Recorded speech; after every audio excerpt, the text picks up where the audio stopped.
ಆಕಾಶದಲ್ಲಿ ಮೇಘಗಳನ್ನು ತಟ್ಟುತ್ತಾ ಆನಂದ ತುಂಬಿದ ಹಂಸ.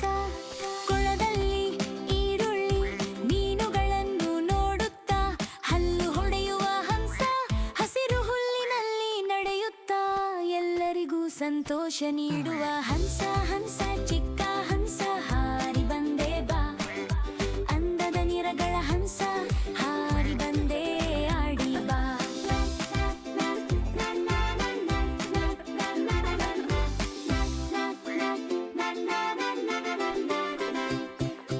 ಮಕ್ಕಳು ನೋಡುತ್ತಾ ಹಿಕ್ಕುವ ಹಂಸ, ಹಾಡಿ ಸಂತೋಷ ಹರಡುವ ಹಂಸ. ಆಕಾಶದಲ್ಲಿ ಹಾರುತ್ತಾ ಆನಂದವನ್ನು ಹಂಚುವ ಹಂಸ. ಅಂದದನಿರುವ ಹಂಸ ಎಲ್ಲರನ್ನೂ